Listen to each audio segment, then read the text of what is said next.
भारत के इतिहास में एक ऐसा बादशाह हुआ जिसने अपनी तलवार से हिंदुस्तान की सीमाओं को बढ़ाया, लेकिन अपने फैसलों से इतिहास में विवाद भी खड़े किए। उसका नाम था औरंगजेब आलमगीर। आज जानते हैं मुगल सल्तनत के आखिरी महान बादशाह औरंगजेब की पूरी कहानी। औरंगजेब का जन्म 3 नवंबर 1618 को गुजरात के दाहोद में हुआ था। वह मुगल बादशाह शाहजहां और मुमताज महल के छठे बेटे थे। जहां उनके भाई दारा शिकोह विद्या और सूफी विचारों के प्रेमी थे, वहीं औरंगजेब बचपन से ही धार्मिक, अनुशासित और सख्त स्वभाव के थे। उन्होंने फारसी, अरबी और इस्लामी कानूनों की गहरी पढ़ाई की थी। युवा अवस्था में ही उन्हें दक्षिण भारत का सूबेदार बनाया गया, जहां उन्होंने बहादुरी से डकैतों और विद्रोहियों को दबाया। लेकिन उनकी महत्वाकांक्षा यहीं नहीं रुकी, उन्हें सिंहासन चाहिए था। 1657 में शाहजहां बीमार पड़े तो चारों बेटों में सत्ता की लड़ाई छिड़ गई। दारा शिकोह, शाह शुजा, मुराद बख्श और औरंगजेब। औरंगजेब ने अपनी चालाकी और युद्ध नीति से सबको पराजित कर दिया। 1658 में उन्होंने अपने पिता शाहजहां को आगरा के किले में बंद कर दिया और खुद तख्त पर बैठ गए, आलमगीर यानी दुनिया जीतने वाला नाम से। औरंगजेब ने अपने शासन में सख्त इस्लामी कानून लागू किए। उन्होंने शराब, संगीत और तमाशों पर प्रतिबंध लगाया।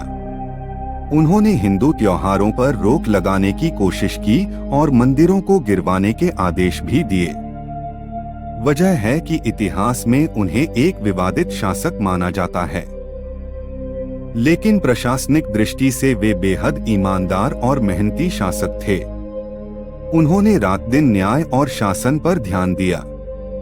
उनका कहना था, राजा का पहला धर्म है न्याय। उनका सबसे बड़ा अभियान दक्षिण भारत में चला।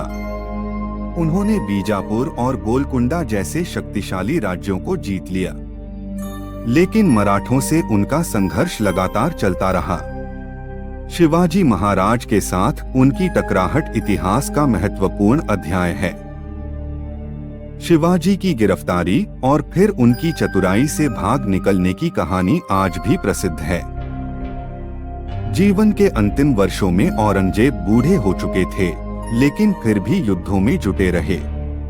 उनके जीवन के अंतिम 25 वर्ष लगभग लगातार युद्धों में बीते।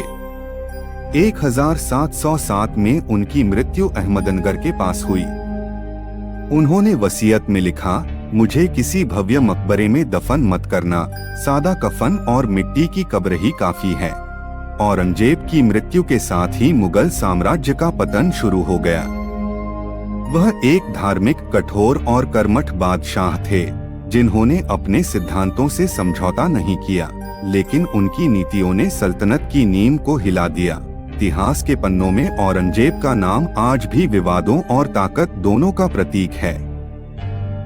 अगर आपको औरंगजेब की ये कहानी पसंद आई तो वीडियो को लाइक करें, शेयर करें और चैनल द हिस्ट्री हब को सब्सक्राइब करना न भूलें।